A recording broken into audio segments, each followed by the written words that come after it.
ہمیں عقیدوں کی صحت کا لحاظ رکھنے کی تلقین کی گئی ہے اور عمل کی قوت عقیدے سے ہی پیدا ہوتی ہے۔ عقیدہ جتنا مضبوط ہو اتنا ہی عمل جاندار ہوتا ہے، اور ہمارے بنیادی عقائد ان کے ساتھ ہمیں جڑا رہنے کی تلقین کی گئی ہے۔ اللہ کے محبوب علیہ الصلاۃ والسلام نے ہمیں بڑی تاکید کے ساتھ اپنی سنت پر قائم رہنے کی تلقین ارشاد فرمائی، اور خلفائے راشدین کی سنت پر، ان کے طریقے پر قائم رہنے کی تلقین ارشاد فرمائی۔ قرآن و حدیث سے جو اخذ شدہ عقائد ہیں وہی ہماری بنیاد ہیں، اور ان کے اندر کوئی تبدیلی نہیں ہے۔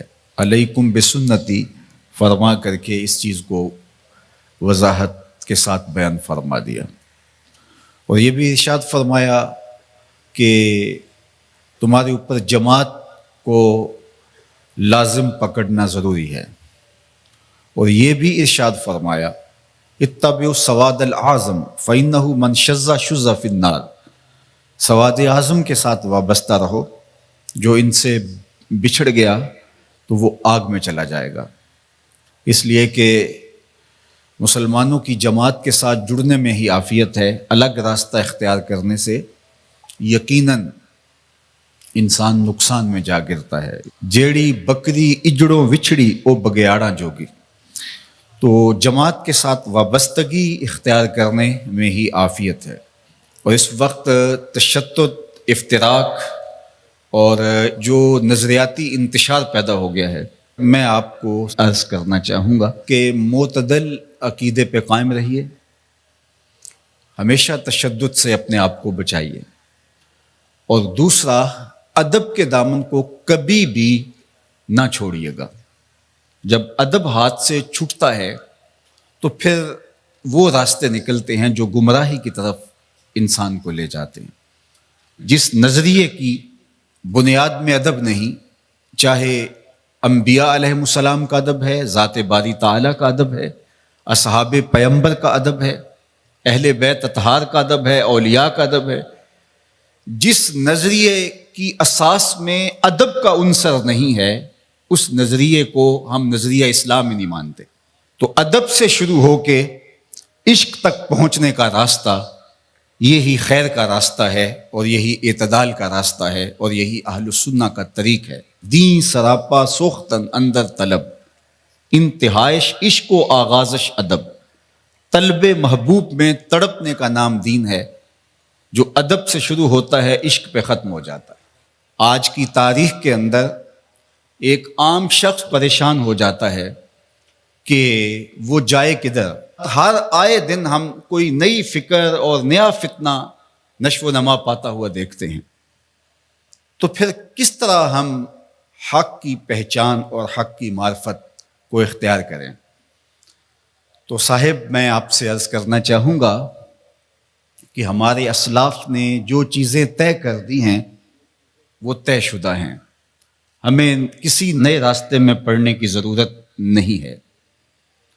علامہ اقبال علیہ رحمہ نے بہت خوبصورت ہمیں اس حوالے سے رہنمائی کی ہے کہ اجتہاد عالمان کم نظر اقتدا بر رفتگاں محفوظ تر، کم نظر علماء کی اقتدا سے بہتر ہے کہ جو تمہارے اسلاف ہیں ان کے طریق پر تم چلو، چونکہ ان کا طریق صحیح طریق تھا۔ کیوں؟ عقل آبایت ہوس فرسودہ نیست، کار پاکاں از غرض آلودہ نیست۔ ان کے جو نظریات تھے وہ کسی غرض کے تحت نشو و نما نہیں پائے تھے، انہوں نے اپنی خواہش اور اپنی آرزوؤں کی تکمیل کے لیے دلیلیں نہیں ڈھونڈی تھی، بلکہ جو دین تھا اس کے مطابق انہوں نے ہمیں راستہ اور راہ عمل عطا کیا اور عقائد ہمیں دیے۔ ایک بہت بڑا نام امام الحرمین امام ابو المعالی الجوینی رحمۃ اللہ تعالی علیہ، جب ان کا آخری وقت آیا تو اپنے شاگردوں کو اور اپنے پاس جو لوگ بیٹھے تھے ان کو گواہ بنا کے ایک بات کہی، اور کہا کہ میں ایک گہرے سمندر میں پھنس گیا ہوں، اور میں نے اسلام اور اہل اسلام کے علوم کو چھوڑ دیا، اور میں ایسے علوم کی تلاش میں سرگرداں رہا جن سے مجھے منع کیا گیا ہے، اور اگر اللہ کی رحمت میری یاوری نہیں کرتی تو میں سب سے زیادہ اللہ کی رحمت سے دور ہونے والے لوگوں میں شامل ہو گیا ہوں، اور اب میری آخری سانسیں چل رہی ہیں، تھوڑی دیر کے بعد میں تم کو الوداع کہہ دوں گا۔ تو امام الحرمین امام جوینی نے کہا کہ تم سب گواہ بن جاؤ، میں اپنی بوڑھی ماں اور نیشا پور کی بوڑھی عورتوں کے دین پہ اپنی جان دے رہا ہوں۔ میرا وہی عقیدہ ہے جو نیشا پور کی بوڑھی عورتوں کا ہے، میرا وہی عقیدہ ہے جو میری بوڑھی ماں کا عقیدہ ہے۔ عقل آبایت ہوس فرسودہ نیست، کار پاکاں از غرض آلودہ نیست۔ تمہارے آباء و اجداد کی عقل ہوس سے پاک تھی، اور غرض اور لالچ کی بنیاد پر انہوں نے عقیدوں کا کاروبار نہیں کیا، بلکہ ان کا وہی عقیدہ تھا جو شریعت کے ماخذ سے پھوٹتا ہوا دکھائی دیتا ہے۔ تو آج میں بھی اپنی بوڑھی ماں کے عقیدے کا اظہار کرنا چاہتا ہوں، اس ماں کو جس نے لوریاں دیتے ہوئے مجھے عقیدہ پڑھایا تھا کہ میں صدقے پاک محمد تو جڑا نانا حسن حسین دائے، تو ہم اسی عقیدے کے ساتھ کھڑے ہیں۔ میں 94 برس کے اس بوڑھے باپ کے عقیدے کا اظہار کر رہا ہوں کہ جس نے ہمیں لوریاں دیتے ہوئے یہ عقیدہ دیا تھا، ملدا نہیں محمد ورگا ساری وچ خدائی، اس تصویر نورانی وچوں غیراں رمز نہیں پائی۔ تو ہمارا عقیدہ ہمارے اسلاف کا عقیدہ ہے، صحابہ کے حوالے سے ہو، اہل بیت کے حوالے سے ہو۔ تو آئیے اس زمانے کے اندر ہم اپنے اس عقیدے کا اظہار کرتے ہیں کہ ہم صحابہ کے در کے بھی غلام ہیں اور اہل بیت کی چوکٹ کے بھی نوکر ہیں۔